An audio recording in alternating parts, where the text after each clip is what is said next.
तुहार दूल्हा हो, तुहार दूल्हा हो, तुहार दूल्हा, तुहार सावरी सूरतिया, तुहार दूल्हा, तुहार सावरी सूरतिया, तुहार दूल्हा, तुहार दूल्हा हो,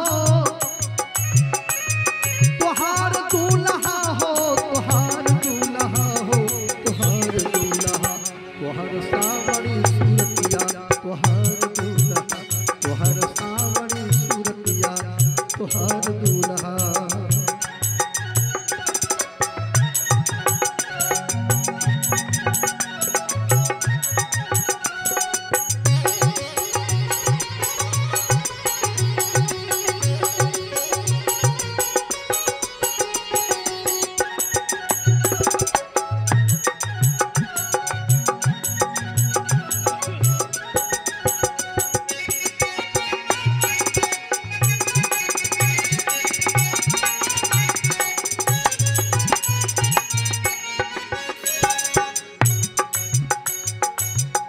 केहू हाथी चढ़ल, केहू घोड़ा चढ़ल,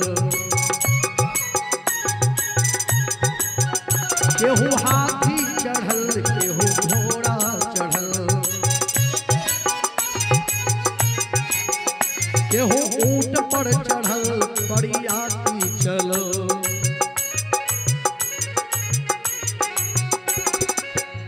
दोनों पालकी चढ़ल,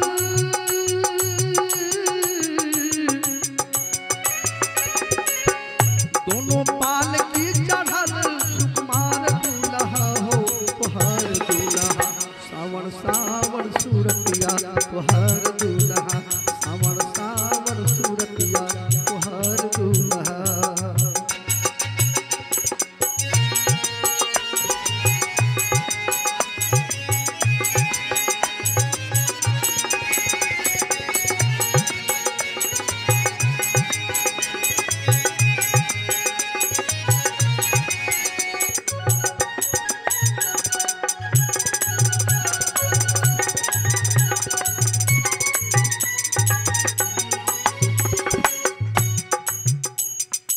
बोलिए प्रेम से सियावर रामचंद्र की।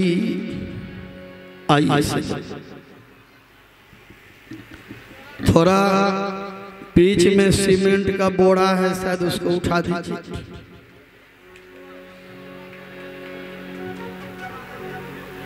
चलिए बोलिए प्रेम से भक्त भगवान की।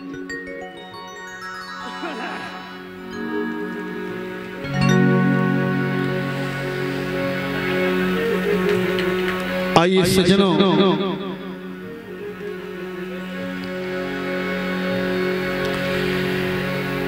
भगवान श्री राम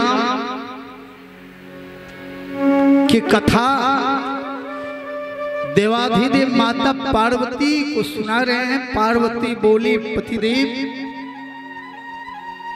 जब भगवान कमजोर नहीं हैं तो सिया उठाई गोद ले लेते, लक्ष्मण बाह पकड़े गहे लेते, काहिन अस किन्ह कृपा निधाना, मागी नाम केवटवाना।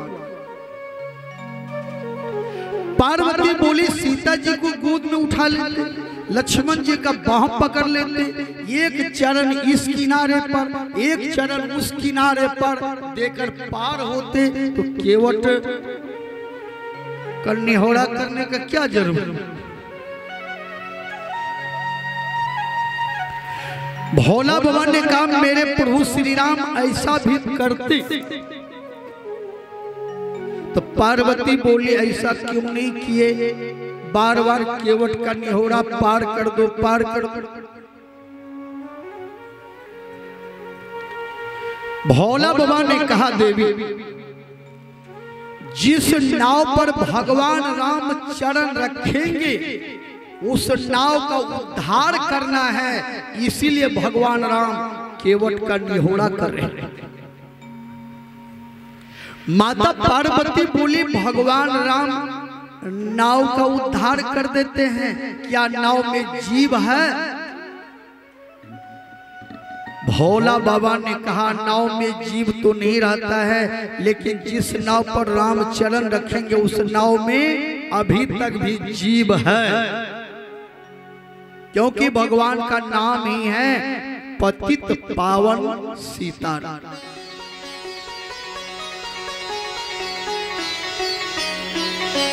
भोला बाबा ने कहा देवी जानते हो वह नाव कैसे बना? कहा कैसे? भोला बाबा ने कहा इंद्र के दरबार में एक बार राजा महाराजा गए थे, साधु महात्मा भी गए थे। इंद्र ने मनोरंजन के लिए नाच व्यवस्था किया। नाच जो है ये मन का रंजन है, कथा जो है ये आत्मरंजन है। मन को जब रंजन मिलता है ना, तब देखिए आदमी में कितना बल बढ़ता है। तुरंत जगड़ा कमर में दर्द है वो तैयार हो जाए। लेकिन आत्मरंजन में लोग शांत रहते।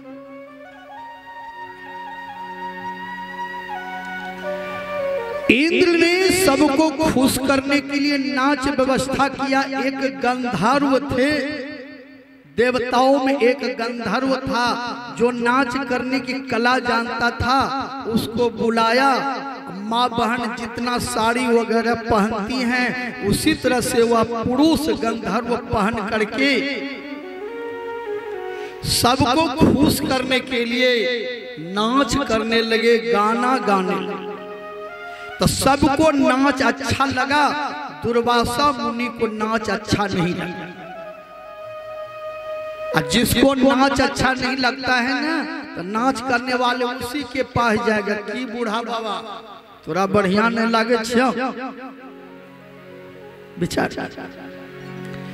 दुर्वासा मुनि के आगे में जाकर वह गंधर्व नाच करने वाले खड़ा हो गया। अब मुस्कुराने लगे। क्या बाबा? दुर्वासा मुनि के सामने में जैसे खड़ा होकर के मुस्कुराने लगा, दुर्वासा मुनि ने गंधर्व को श्राप दे दिया कि तुम मेरे सामने में आकर के खड़ा होकर के मुस्कुरा रहे हो, जाओ तुम्हारा जन्म मृतलोक में एक वृक्ष में हो जाएगा और वृक्ष बनकर अब तुम खड़े रहो।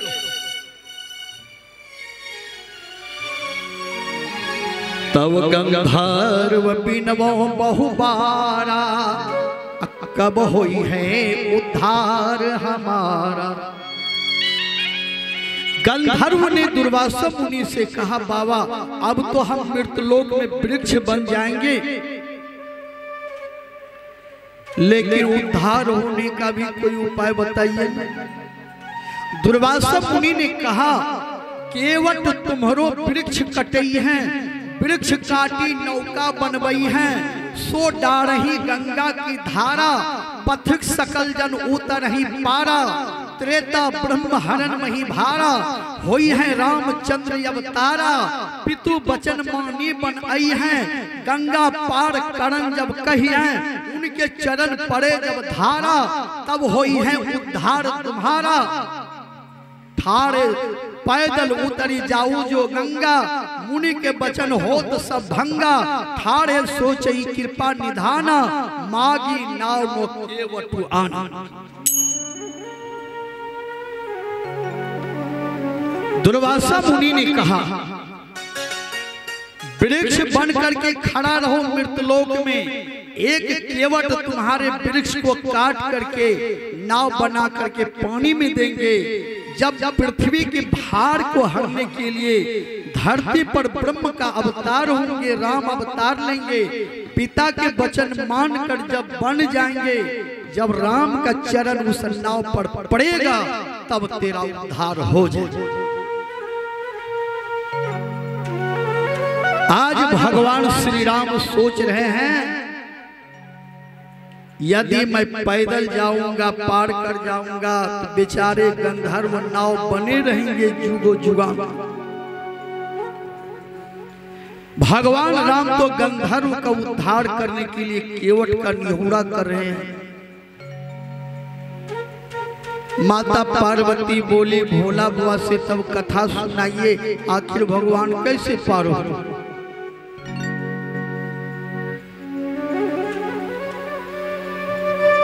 भोला बुआ ने कथा प्रारंभ किया। भगवान राम ने कहा केवट से कि भैया पार कर दो। केवट ने कहा चरण पखारने दीजिए, कहिए आप।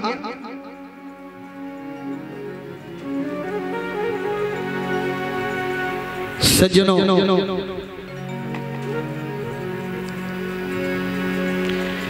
तब माता सीता जी बोली पतिदेव दूसरा कोई विकल्प नहीं है, चरण पखारने दीजिए न। लक्ष्मण ने कहा हाँ भैया दूसरा कोई विकल्प नहीं है, केवट को कह दीजिए चरण पखारने के लिए, जब आपका चरण पखार लेंगे तब तो पार कर देंगे। जब माता सीता जी लक्ष्मण जी ने जब अपना अपना अधिकार दे दिया, तब भगवान श्री राम केवट से बोले कृपा सिंधु बोले मुस्काई सोई